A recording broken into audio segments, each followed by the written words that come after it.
Secrets from a Coach. Thrive and maximise your potential in the evolving workplace. Your weekly podcast with Debbie Green of Wishfish and Laura Thompson-Staveley of Phenomenal Training.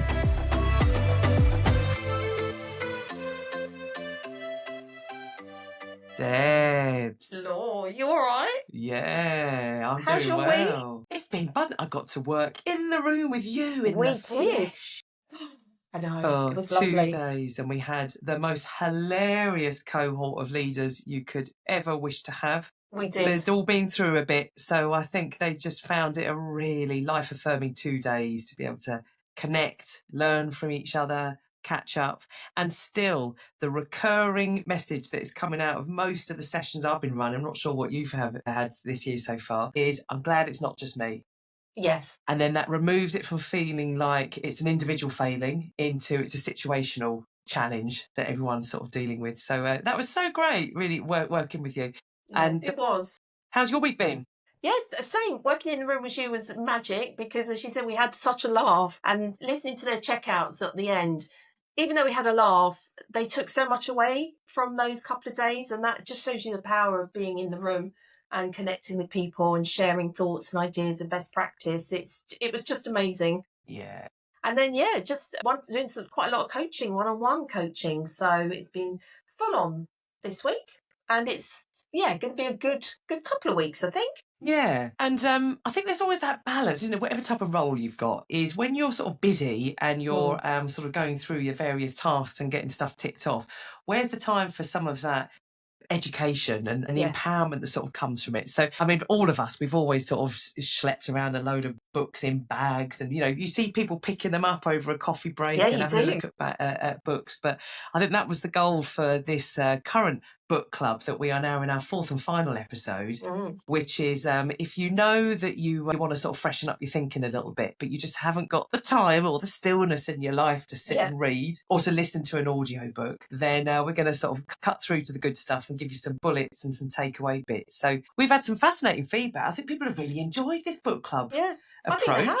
I think they have, because we've just sort of cut through some of it and giving them hints and tips as to what they might do and consider. And, I'm sure their Amazon sales of the books might have gone up since, because we obviously didn't give it all away.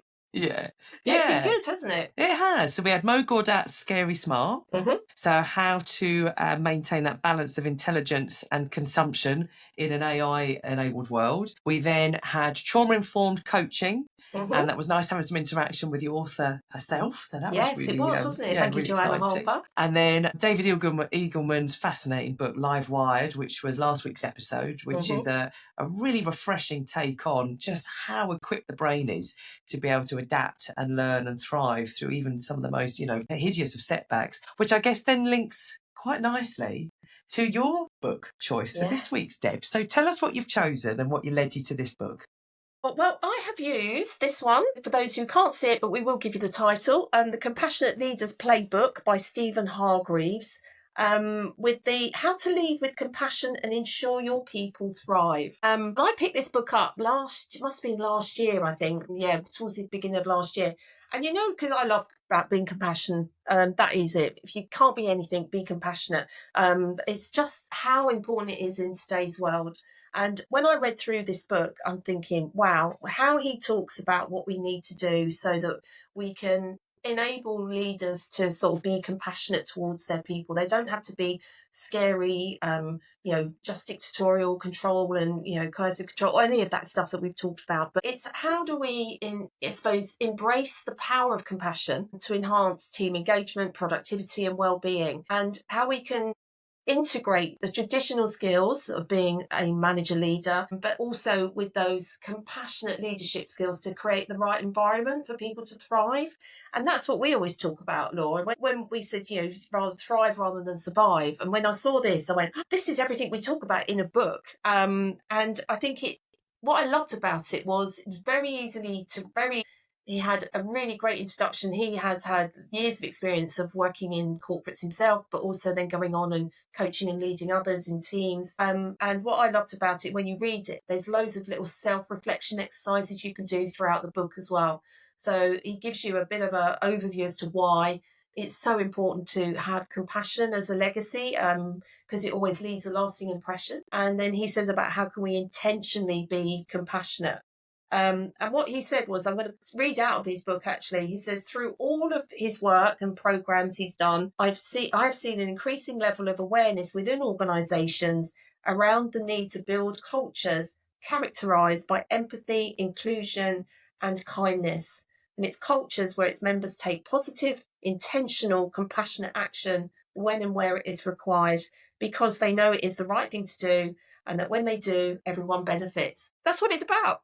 And I just went, that's exactly how many workshops do we stand in over years and years and years, and enable and encourage people to have a level of understanding, a level of compassion, a level of empathy, put yourself in the other person's shoes. And this book just brings it all together. He sort of sums it up with different chapters through the book, which cover things like attention, humility, fairness, respect, integrity, empathy, and courage.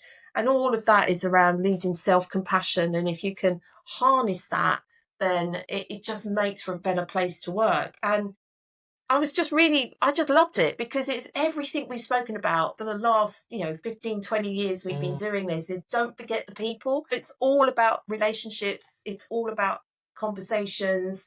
It's not that hug and hope approach, as he called it, but it's intentionally leaning into going, okay, I don't have to be this scary, crazy boss. I can be compassionate. I can listen. I'll still be firm and attentive and have the courage to say yes or no, or, I'm not going to be a rollover, but it's just coming from that place of intentional compassion. And I just loved it. I've got, if you look through the book I've got, it's got, never enough, every page is folded over with, what a good idea. And that's amazing. And then I've used it on workshops as well, because he has this 360 diagnosis tool in the back. And it really enables you to really think about your team and where you're at, and creates good conversations. And certainly when I've used it before in teams, it just gives you a bit of a platform to have great conversations around how can you be more compassionate. Great book. Wow. God, I mean, I can tell, Debs, by, how fired up you are, that, know, this just really sort of hit a nerve. Right, so talk to me. You were the first person that introduced the word compassion to me. And I don't mean I've had a horrible, miserable, mean life. But as in I've been very blessed, I think, being brought up with lots of compassion. But I've never really got my head around that word, compassion. Can you define what compassion means to you? Because one of your motto, I think, is to help people lead a compassionate existence. Is that right? It is. As part of our wellness coaching. Yeah. So why that particular word? Because I'm starting to hear it more. Yeah. So, why that word compassion? I think because it brings in everything you are about being a decent human being, actually. So the ability to have a really good level of self-awareness, emotional intelligence, which we've been banging on for years about the importance of emotional intelligence and managing your emotions and being aware of the impact that you're having empathy, as we said, putting yourself in somebody else's shoes. You never know what somebody's backstory is. And as you said in coaching, when we've done this before, we always take people as we find them, so how they're arriving in that moment. And if I can create that space where I can understand where they're coming from, I'll be compassionate. I'll actively listen to what they have to say. So I'm listening with my heart, not just waiting to reply. And then always around, I suppose, action-orientated kindness. It's being able to taking action to support people. It's not just about feeling for others.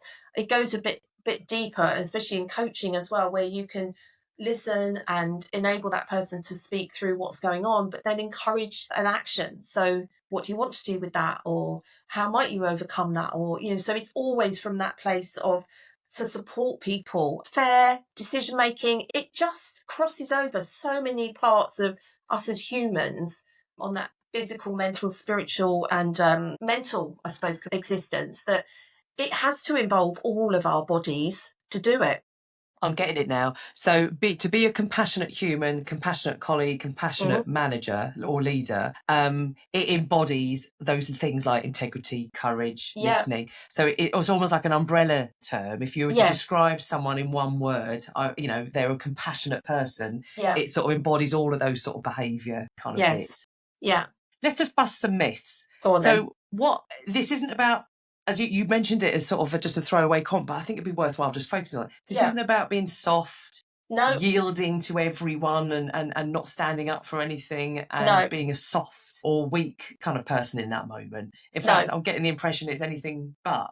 It is anything but. It's around, if you understand who you are, you know how you come across. So that self-awareness piece and self-regulation that pops up in emotional intelligence.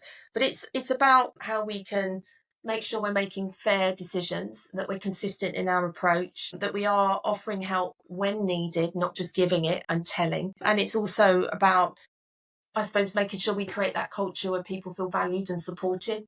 Everybody brings something. And I know we always say that. It's just how, as leaders, managers of those people, can we balance that level of kindness with accountability? And that's the big thing for me. Is like, okay, I'm not going to do it for you because there is a business to run. Okay. So making sure that people and business goals are met. But I think it's this kindness with accountability that I really like, and it really think, yeah, that's it. We're accountable for ourselves. We may be responsible for others, and we may have responsibility or ownership of what they're doing. But ultimately, if we can create that environment where somebody takes their own accountability for doing something in the right way, doing the right thing, I just think that's where the magic happens. Okay, let's roll up our sleeves and dig a little bit deeper. Go on then. So, who wouldn't want to be compassionate? So, what gets in the way of demonstrating compassion in the moment, in those everyday moments? Because you read through that list and, you know, that's like the leadership profile, the Tinder profile, the online dating profile that everyone would want to hear. So what gets in the way that means that there has to be a book written about it? Yeah, good point. Just to remind us. Oh my God, I love that. That's a good point, Law. Yeah, because in theory, it sounds quite simple, but we have seen over years that actually people don't demonstrate that. I know some of the things that I suppose stop people being a compassionate leader is this bit about fear of appearing weak. And some leaders believe compassion is weakness. So that can stop. They worry about being too empathetic. It will make them lose their authority, or that they could be taken advantage of, which has actually the opposite effect. Because in reality, compassionate leaders builds trust and respect, not weakness. Yeah, fear of appearing weak. I think some people won't do it because of that. I think high pressure and stress, when somebody is task focused rather than people focused. So it's all about getting the job done, regardless of the cost or the fallout. And it can make those leaders very reactive to what's going on around them and impatient and dismissive of other people's point of view. So basically, they're just railroading through it. So it's how can they make that better and think differently about it so they can delegate tasks? Because ultimately what happens if there is a manager that or leader that they're on a one-way street to burnout or overwhelm, and it just manifests itself by they getting even more stressed, even more angry, even more dictatorial, then those horrible traits start showing. And we always know that people lead their boss, right, not their job. So the impact is huge. So maybe practicing some self-care, just being mindful of who they are. And the big one is lack of emotional intelligence. That's it. If you haven't really done work on yourself and really thought about what you bring, what you're great at, what you're maybe not so great and still need to work on, whereas do you have an open mind to feedback? Do you take that on board as an opportunity to learn and grow, or do you just dismiss it and write it off as, well, what do you know? That type of thing. And I think that whole self-reflection is key to enable to start to build that. If you know that you've done something and it's had a good impact, ask yourself, how did I handle that? What did I do? The same if you haven't had a good impact. How could I handle it? What could I do better next time? So self-reflection plays a big part in this. Yeah, understanding what level of emotional intelligence you have, which is why we sometimes get asked to do the EQI assessment with teams, just to gauge where their levels of emotional intelligence are, because some people just don't know. But and they think they do. Yeah. I think you've hit on such an interesting point there about self-reflection. So I know when I went through, and I call it the quarter-life crisis. So I had big wobbles in my life. I started having panic attacks between the years of 25, being aged 25, 27. And at that point, when I was trying to work out what was going on and just feeling absolutely, the beck and call of these horrible feelings of panic, I would not have had the courage to have lent into someone else's stuff. So although I was employed at that point. If you were a delegate on my training course, you wouldn't have known a thing. Yeah. But I wouldn't have had probably the courage to have sort of said, oh, you mentioned that bit earlier on, I just want to check in, everything all right? Because I didn't have enough headspace to look after other people, because I was, in my mind, trying to sort out my stuff. And I know that, for anyone that's listening that's familiar with those types of things, it's an ongoing journey and all that kind of stuff. But my goodness, once you start to sort of take yourself in hand and start to be really honest with yourself and work out what's going on, it actually then frees up that space to then be compassionate externally. Yeah. So now, because I'm more aware of all of my inner neuroses and all that kind of stuff, and I carry it as lightly as I can. Yeah. What that means is if you pick up a little throwaway comment of just someone saying, I'm struggling at the moment, actually, I've now got the space to be able to say, you mentioned that earlier, should we have a quick catch up?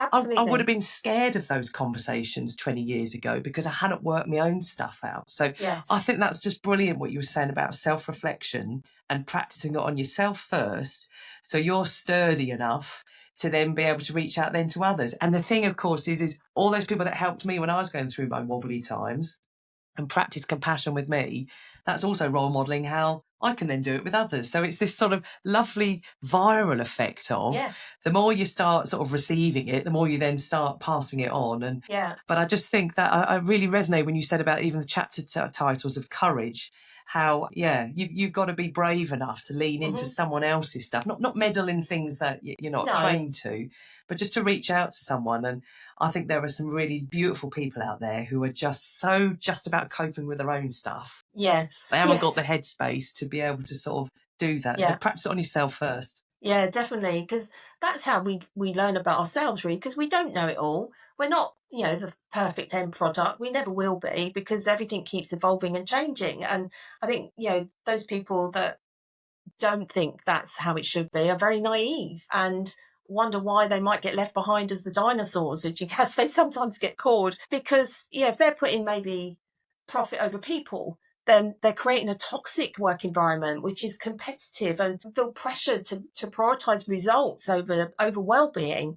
And, we've seen what happens there, where people take, weeks and weeks off ill and then feel guilty because they've let everybody down. And it just spirals into this toxic culture, which isn't a healthy place to be for anybody. Because even though tough leadership, in inverted commas, it might be ingrained in a culture, it doesn't help. And just because maybe they haven't, like you said, haven't had good role models, haven't had any training or learning or workshops to see that actually there is another way you can get the best out of your people, which will automatically drive the profit. So you can focus on your people, they give you what you need, and then the magic happens. And I think if no one's ever had that, which is why we get asked to come in and work with toxic teams, in inverted commas, and just enable people to see that there is a different way you can manage and lead people. You don't have to be that results only leader, or that, it's my way or the highway, or that controlling and command leader, because that actually doesn't get you anywhere. So I think people are, if I look back at the work that we've done over the 20 odd years that we've been doing this, I think the more compassion you can show to people, the more understanding you create, as say, the courage to look at yourself first, because that's where it starts. And if you're, what do you always say? If you're stuck in traffic, you're part of traffic. Is That's that it? Yeah. It's the same. So if there's the same, but just be like historic thing happening and a pattern and a cycle of events that are going on, and you happen to be the last one remaining, it's you. Yes. Hello, it's not because you're an amazing leader. No, everyone's gone, because, and I think that's just like, that is lacking emotional intelligence. That's on a whole nother scale with ego and I know this, and it's not a great place to be. And I'm fortunate to say the people we have been working with over years have gone, they might not have liked to look at it from that care and compassion and side of it. I think I always remember, I think one of the people we work with gave Scott Fuller, who we've had as a guest before.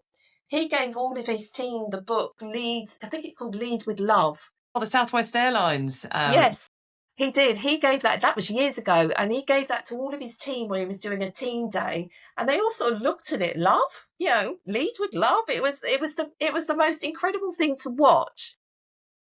Probably about 15 years ago now. How he then gave them that to read, and then used that as part of his role modelling and his leadership style and his team dynamic, because you did see people shift in their approach to others, and they saw the results. And that had such an impact that actually Andy Pooley, who's also been a guest of ours, that was the book he was referencing 2 weeks ago on a leadership workshop he was doing the setup for, saying the impact that had on him as an early leader when he was handed that book 20 years ago by Tom Willis, who's also been a guest on ours. I think, and this sounds terribly old-fashioned, I always think it's really inspiring when you hear male senior leadership role models talking about this compassion, leading with love. It carries even more gravitas. I think, I don't know why, it might sound hugely kind of gender oriented, but I think there's something really inspiring when you hear a male senior leader who 100 years ago, part of the patriarch or whatever, actually saying, do you know what, there's ways and means to lead well, and if you want that balance of profitability and people, there is a way to do it. As you said, it doesn't always have to be this dictatorship. That or maybe my way or the highway. And it maybe worked in the 80s when people were less empowered, and now you've got social media, and I tell you what, the world will know if you have a toxic leadership style and you haven't paid them enough in an NDAs, you get rid of them. Yeah, exactly. And then you look at the Glassdoor reviews that has been written about them, and that certainly is not what you want, the publicity that you want. Yeah. Because again, it just keeps people, well, I would say it keeps people like mushrooms, and you just keep feeding them crap and don't let them have any light. Whereas actually, if you are that compassionate leader, you will always put down your people first. You're there to lead them, you're not there to control and top-down decision making, because that doesn't help anybody. So I think it's those people that don't involve others in a solution, or if we've got a problem here, everybody, I need all of your input. And they think they've got the answer, and then they just go ahead and do it. And then everybody goes, well, we knew it wasn't going to work.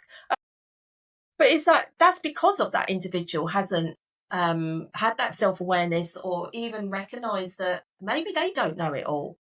And it's fascinating to watch how people can start to turn it around, and it's hard to let go of if you've got that style already of maybe that command and control person, or just results orientated, or you're never seen. The distant and unapproachable leader we've seen a few of them.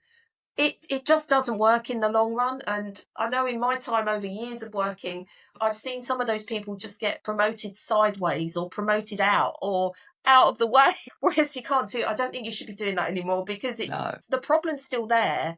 So the courage, as he talks about, Steven Hargreave in his books talks about, is then how do you pay attention to what matters? How do you make sure that you show respect and fairness, and you do have the courage to have these conversations if it's not aligning with what it is you're creating. And I think, I just think this book was any person who wants to know how to manage or lead well. My recommendation, this would be my call to action, Law, would be to absolutely go and buy yourself a copy of this book, because it's all in this playbook. And if you just take part of it, not necessarily all of it, it's how you can be a better person. Human. It doesn't just necessarily relate to you if you are a leader. You can apply any of these things to you if you're frontline. It doesn't matter. They're just reflective questions which enable you to start thinking about, how do I show up? We always say, you're that person that lights the room up as you walk in or as you walk out. Love that phrase. It's classic. It's classic, isn't it? But this is what his book really is about, is all of that stuff we can do is, how can we just be better leaders, not focus on just profit, not, and it's hard. I get it. And people struggle with it. But those that have the courage to go, actually, I need to understand my own levels of emotional intelligence and where I can be better at it. And those that we've seen that through one-to-one coaching, those that actively work on themselves, the difference is huge. And some will say, I wish I'd done this sooner, but maybe I haven't had the opportunity. And of course, Debs, the empowering thing I imagine from reading the book like that is it gives you a language then to be able to justify and validate to a stakeholders or an investor board about, actually, we are going to take the team off for some team time, or we are going to invest in 1 hour one-to-ones once a week. And the reason we're going to do that is we know if we've got that connection and the relationships, then the till is then going to be ringing.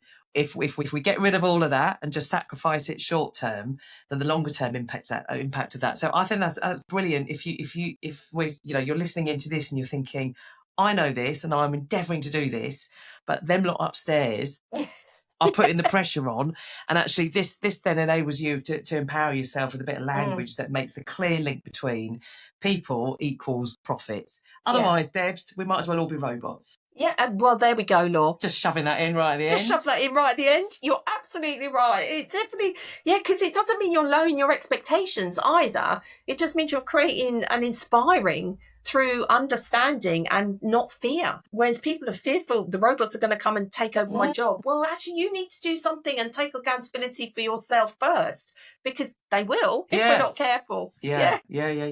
My share the secret would be sort of linked into just what you were talking about, emotional intelligence, right? Because I just had this little comedy. There was a flash in my mind around, do you remember that insight we found out when we were doing our virtual lunch and learns, like right in the midst of lockdown, early pandemic, and we were looking at how does NASA train its astronauts to be able to work in close proximity, when you're years away from a rescue mission, if they don't scramble up, and how from a recruitment point of view, and you imagine there's huge recruitment rounds you have to go through, but they would rather have the world's second best space engineer who has top whack emotional intelligence skills than the world's best engineer who has no emotional intelligence. And I think once you know that, even something that is so honed, I mean, people would have spent decades training, however long training to be an astronaut.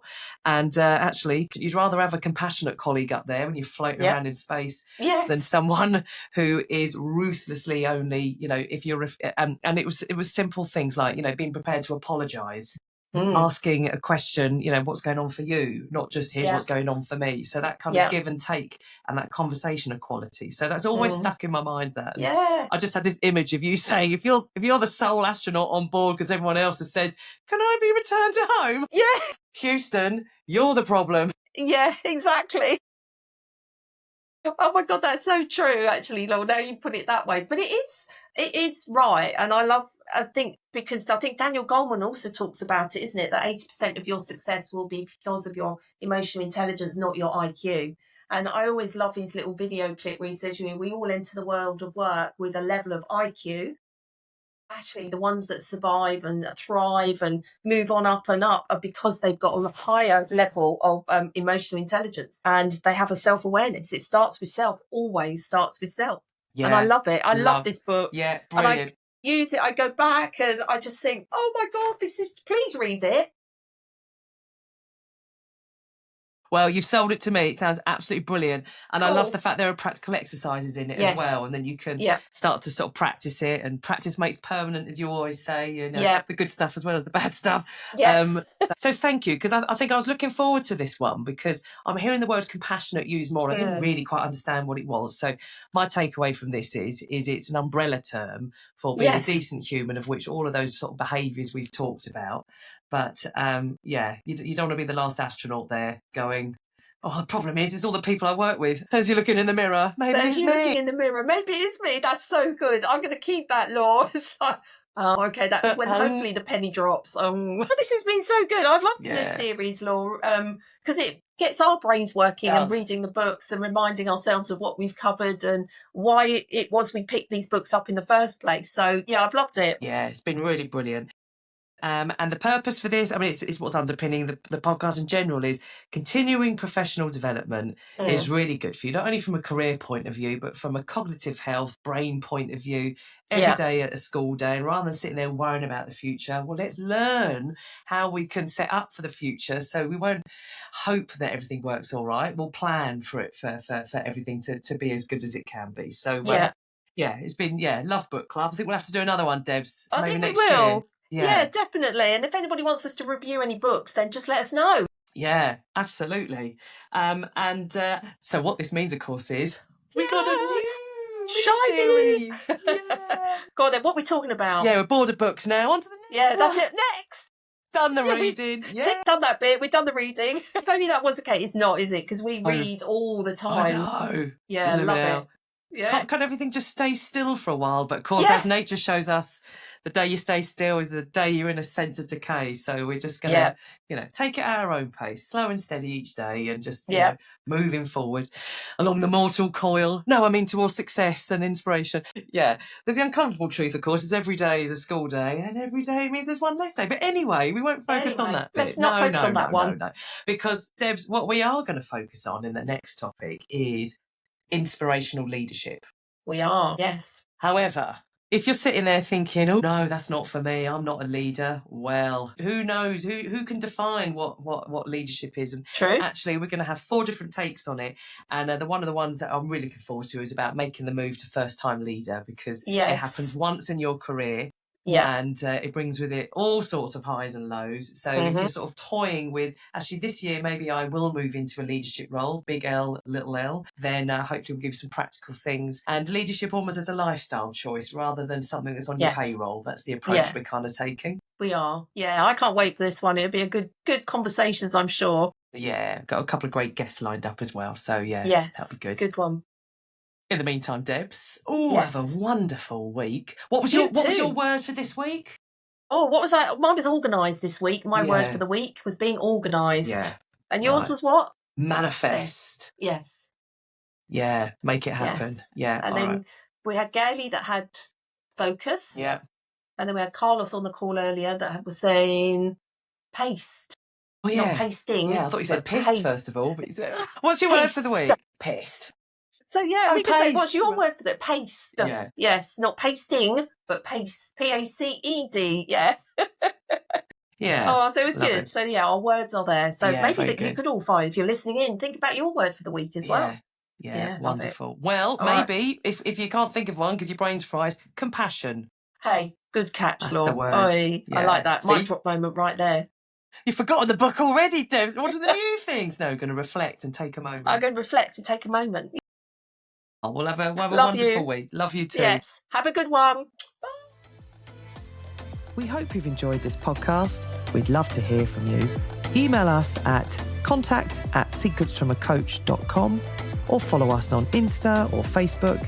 If you're a Spotify listener, give us a rating as it's easier for people to find us. And if you want to know more, visit our website, www.secretsfromacoach.com, and sign up for our newsletter. Here to cheer you on and help you thrive in the ever-changing world of work.